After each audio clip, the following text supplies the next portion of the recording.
All right, now welcome back. The Department of Arts and Culture is this morning launching the National Heritage Monument, which acknowledges and celebrates those who have fought for our freedom. Ayanda is at the event, which is at the Groenkloof Nature Reserve in Pretoria. Ayanda, good morning to you.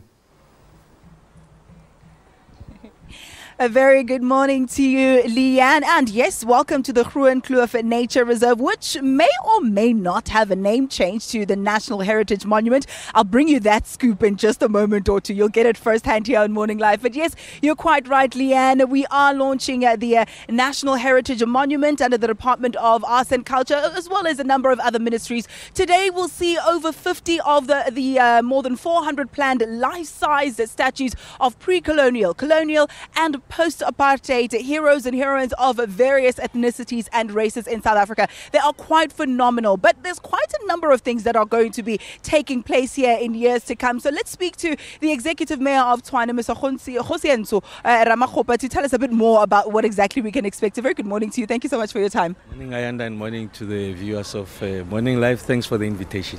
So over and above the statues, I believe there's going to be an arts and craft market here. There's going to be African water features. There are going to be avenues where people can learn how to make bronze statues and the like. What do you envisage, and how long is it going to take to come to pass? Well, besides meeting the requirements of communicating the political narrative of our country, we want to set this as a tourism attraction.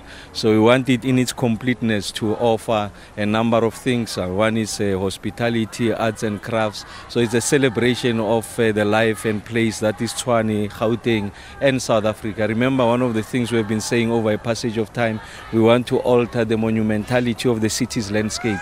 And this gives us that pristine opportunity to do exactly that.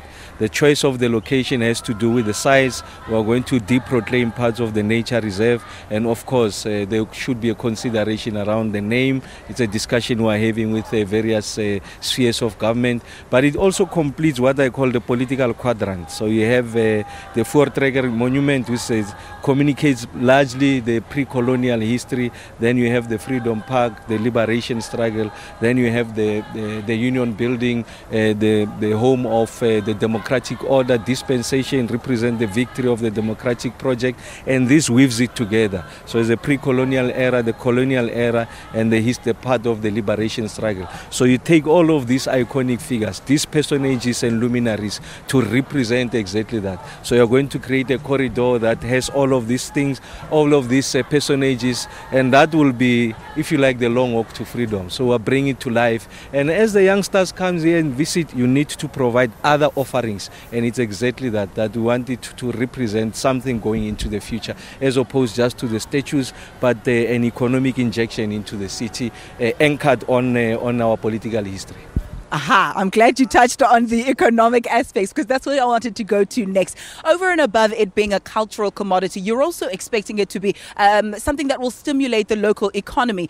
Talk to us about your projections. Oh yes, I mean we want to have, for an example, a hotel here, like you said, arts and crafts. We want to have places that will accommodate children when they come here, water features, if you like. So we want it in its complete offering to be able to offer many aspects across the value chain. So for children, the attraction might be water features, but as you get to capture them, they get to learn about the political history. From someone, a tourist from outside, want to learn about our political history, there's hospitality. We need to spend the rent here. So we want to stimulate the economy of the city, but like I said, we are not going to move our eyes from the bouncing ball, and that bouncing ball is about communicating the political narrative of this country, where we come from, across all those epochs that I've mentioned, so that people are more familiar with where we come from, and therefore have an appreciation that this struggle was not free, and then they begin to appreciate and understand their responsibilities going into the future.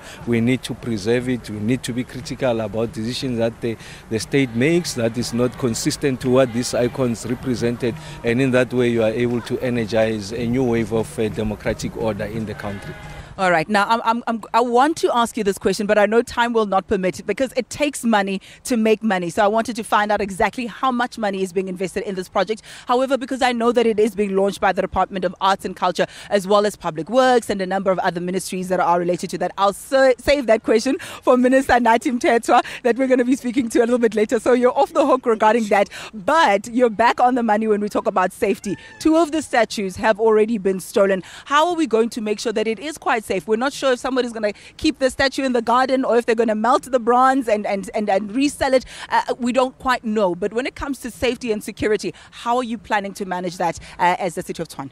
Well, I guess that's the sad side, and I guess that we've been alerted to security breaches. I think in the first instance, we have now insisted that there must be a chip in each and every one of these statues so that we are able to locate them if they get to be stolen or displaced, and that it's also how you mount them on the ground. It must be firm, and I guess that will re-engineer how you get to mount them on the ground, but will not allow that to deter us. I think we are convinced about the direction that we are taking.